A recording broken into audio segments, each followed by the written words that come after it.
Imagine this. You're in your chemistry lab, okay? You're holding a test tube with iron sulfate in it.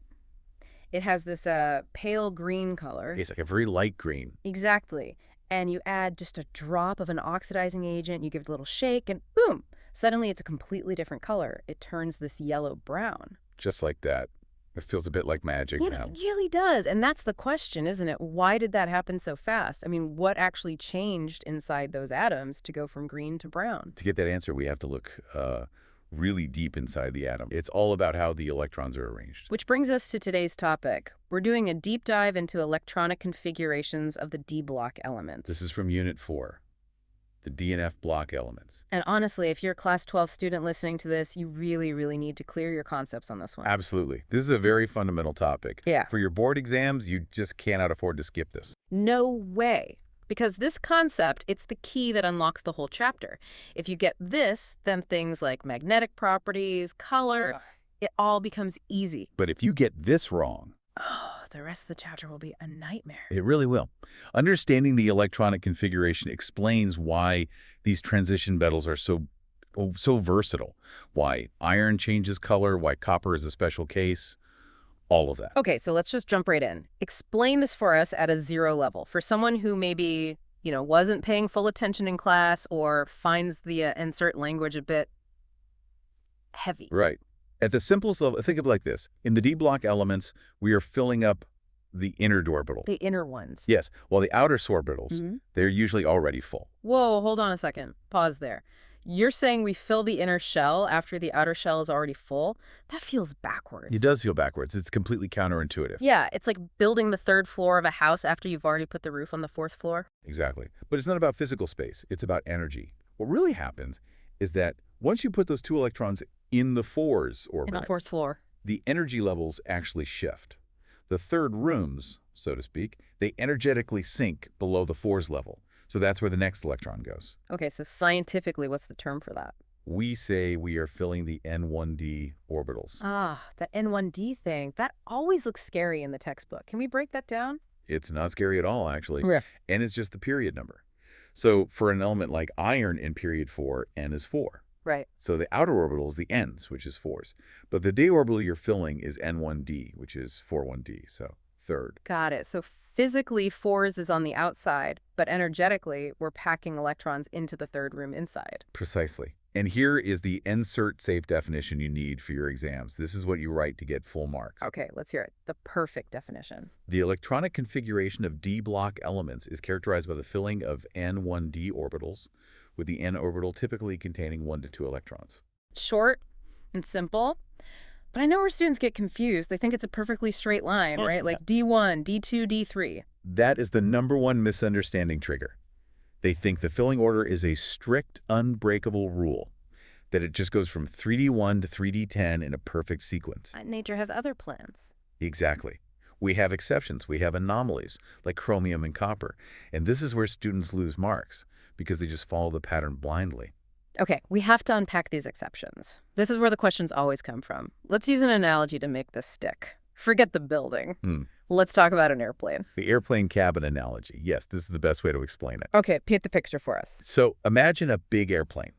You have the economy seats at the very back of the plane. That's your NS orbital, let's say the 4s. Okay, economy at the back is 4s. And you have the fancy premium business class seats up front. Those are your D orbitals, the 3rd. Got it. Now, usually you fill the back seats first. The 4s orbital gets its 2 passengers. Economy is full. Then you start filling the premium D seats one by one. That makes sense. But there's a special rule. Let's call it the airplane cabin comfort rule. Yeah. The atom wants stability, which it gets from symmetry. So if moving just one person from the back From economy? to the front to premium creates a perfectly balanced symmetrical arrangement, the atom will do it. So it'll leave an empty seat in the back just to make the front section look perfect. Exactly. Look at chromium. By the rules, it should be 3D4, 4s 2, 4 people in premium, 2 in the back. Right. But the D section has 5 seats. With 4 people, 1 seat is empty. It's unbalanced. It doesn't feel right. Like an incomplete set. Yes. So the atom promotes 1 electron from the 4 seat in the back and moves it into that last empty 3rd seat. Suddenly you have 5 people in 5 seats. Every seat has exactly 1 person. That's a half-filled configuration. And that half-filled orbital is incredibly stable because it's perfectly symmetrical. Hmm. So chromium becomes our 3d5,4s1. Ah, so it sacrifices a full s orbital to get that stable half-full orbital. But hang on, symmetry is a nice idea, but why does an atom care about that? What's the real science? That's an excellent question. It's not about looking pretty. It's about energy. The real reason is something called exchange energy. Exchange energy. Yes. Uh, think of it like this. Electrons in the d orbitals that have the same spin, Mm. say they're all pointing up, they can swap places with each other. They can exchange seats. Yes. Yes. And every time they swap, a little bit of energy is released.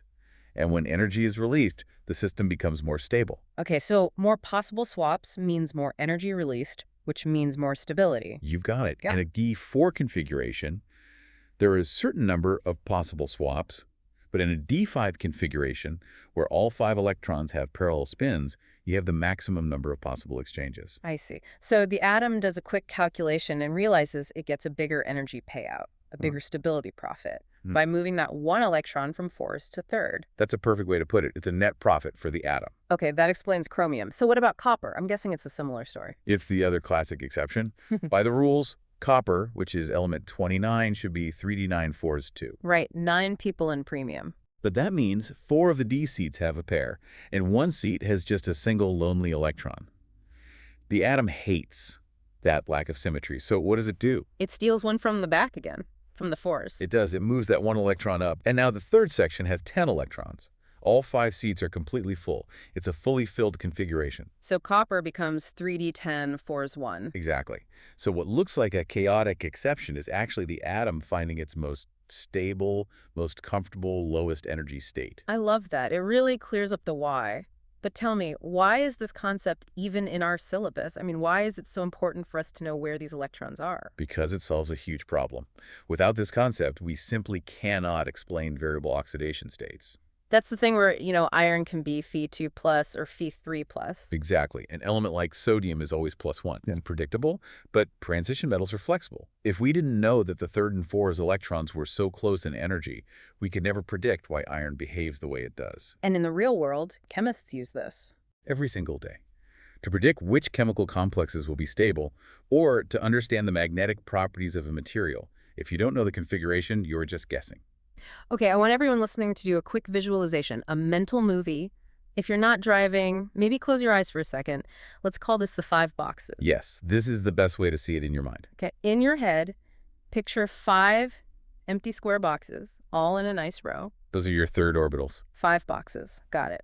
Now, just to the side of them, a little bit separate, picture 1 single box. That's your 4's orbital. Perfect. 5 in a row and 1 to the side. Now, normally, you would put 2 electrons, maybe as little arrows, into that side box first. You fill the 4's. Right. But now, imagine chromium comes along. Chromium looks at those 5 main boxes and says, I want symmetry. So watch this happen. One of the arrows from the side box, it lifts up, and it moves over to fill the last empty box in that row of 5. What do you see now? I see 1 arrow in each of the 5 boxes, and 1 arrow left in the side box. Symmetrical.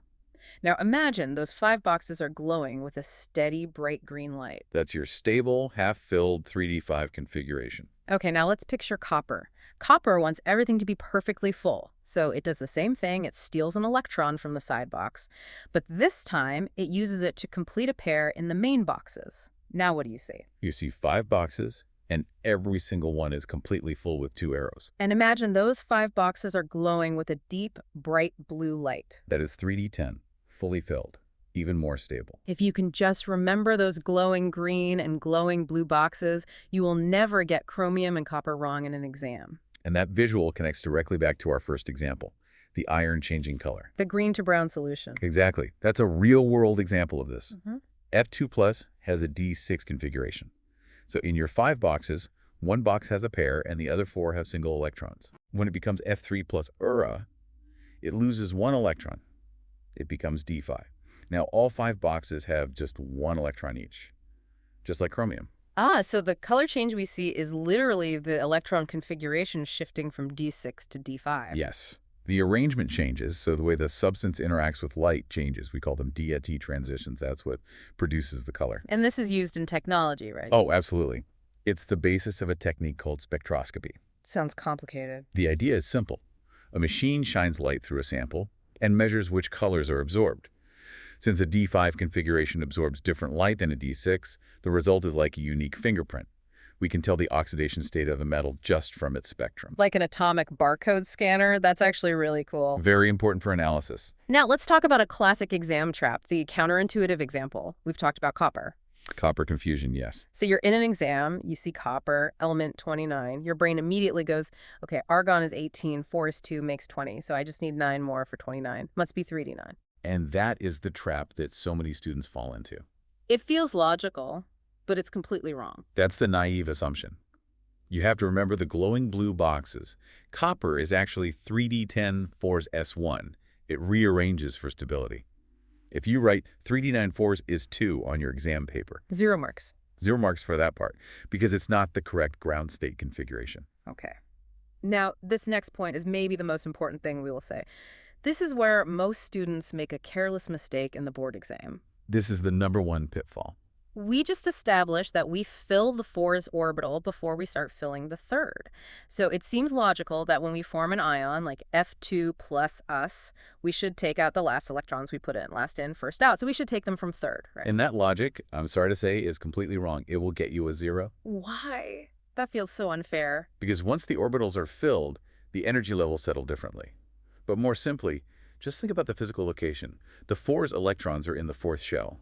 The 3rd are in the 3rd shell. Which one's on the outside? The 4th shell. Got it. 4's. Exactly. They are the outermost electrons. They are the first ones to go when you form an ion. Always. So even though they went in first, they come out first because they're closest to the exit door. That is the perfect way to think about it. You must remove the end's electrons first. Okay, so let's be very clear. Iron, Fe, is R3d6 4s2 to make F2 plus methan. You simply remove the two 4's electrons. The configuration is R3d6. And for F3 plus, well. Only then, after the 4's is empty, do you take one electron from the 3rd to make it 3d5. This is so critical. I hope everyone listening has locked that rule in their brain. Okay, let's do a quick cheat sheet round. The exam-safe clarity lines, say them slowly, clearly, so we can all remember them. Okay, let's do it. Clarity line number 1, the basic definition. D-block elements are characterized by electrons entering N1d orbitals, while the n's orbital typically remains partially filled. And the example to remember. Just think of iron. R3d6, 4's 2. You're filling 3rd, but 4's is already there. Clarity line number 2, the special cases. Chromium, R3d5, 4's 1, and copper, R3d10, 4's 1, are exceptions because half-filled and completely filled d orbitals are exceptionally stable. And the warning. Do not write them as D4 or D9. You will lose marks. Clarity line 3, the big red alert rule we just covered. Transition metal ions are formed by removing 4's electrons first, then orbital electrons. Say it again. Remove those electrons first, always. Okay. Clarity line 4, about the notation. The noble gas core notation, for example, R, represents the filled inner configuration. We only look at what comes after the noble gas for chemistry. So it just saves time in the exam. It saves time and it shows you understand what the chemically active electrons are. Now finally, line number 5, the reason for color and magnetism. Unpaired electrons in the durables cause paramagnetism and color. And unpaired just means an electron sitting all by itself in one of the 5 boxes. Yes, if a box has only one arrow, the substance will be attracted to a magnet. If all arrows are paired up, it will be weakly repelled. That is a fantastic cheat sheet. If you can remember those 5 lines, you are safe for any configuration question in your board exam. Great. So let's wrap this all up. A quick summary of today's deep dive. Sure. The core idea is We are filling the inner N1d orbitals, but the outer n's orbital is already there. Remember the airplane? The economy 4's fills, then we fill premium 3rd. And the mental picture to keep in your head? The 5 boxes. Electrons will jump from the sides box to the main EU boxes if they can make them perfectly half full, like green glowing chromium, or perfectly full, like blue glowing copper. The 2 big traps to avoid. First, the copper trap. It's 3d10, not 3d9. And second, the ionization trap. When you make an ion like F2 plus EO, you must remove electrons from this orbital first. Perfect summary. You know, I was just thinking, we spent all this time talking about how these electrons are unstable or flexible, jumping between orbitals. But I want to leave our listeners with a final thought on that. Think about this. That very flexibility, that instability, is exactly what makes life on Earth possible. If iron didn't have this variable configuration, if it couldn't easily switch between Fe2 plus and F3 plus EPO, it couldn't carry oxygen in our blood. The hemoglobin in your body relies on that D electron changing its state. That's a profound thought. So the very messiness of the D block is what enables biology to work. We wouldn't be here talking about it without that variable oxidation state. So next time you look at the periodic table, don't just see a boring chart. Visualize those 5 boxes and remember how important their flexibility is. And remember, if you understand the structure, you can master the chemistry. Thanks for diving deep with us today. Go and clear those concepts. And score good marks. All the best.